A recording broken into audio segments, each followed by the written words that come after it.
بدون فرن بقى. النهاردة عملنا أحلى تورتة جميلة جدا ما شاء الله عليها، وزيناها، وحاجة سهلة وبسيطة واقتصادية جدا زي ما حضراتكم كده شايفين. تعالوا نشوف احنا عملناها ازاي. عندي نص كيلو لبن، بنزل عليه ب3 معالق كبار من السكر، ومعلقتين كبار من النشا، ومعلقة كبيرة من الكاستر. ما شاء الله أدوب كله مع بعضه كده. بعمل مهلبية يعني ما فيهاش أي صعوبة. بحطها بقى بعد ما قلبتها أحطها على النار، على نار متوسطة.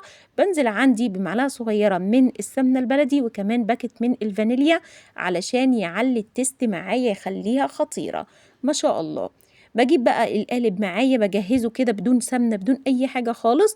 بحط عندي بقى بسكوت من الفيري. ما شاء الله أنا جايبة 3 أكياس كده، اللهم بارك، الحجم الكبير ما شاء الله.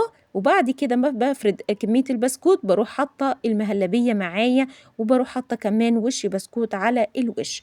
هنا بقى الكريم شانتيه، بجيب كوباية من الكريم شانتيه على فنجان مية، وبنزل عليهم بفنجان من المكسرات الزبيب على جوز الهند. بحط بقى عليهم معلقتين من الكاكاو، وبيبقى معايا الخليط زي ما حضراتكم كده شايفين. الكريمة بتبقى جميلة جدا ما شاء الله. احطها دلوقتي عندي في الفريزر لمدة ساعتين تجمد معايا، وبتبقى جميلة جدا اللهم بارك. هنا بقى انا طلعتها، بروح جايبة كيس الكراميل بقى، وبزين معايا كده بجوز الهند كمان. ما شاء الله حاجة سهلة وبسيطة اهو، ما تكلفتش اي حاجة خالص. وبأقل المقادير عملنا احلى تورته لينا وللولاد. اتمنى حضراتكم تجربوها، مش تنسوا تكتبوا لي تعليقاتكم على الفيديو. والسلام عليكم ورحمة الله وبركاته.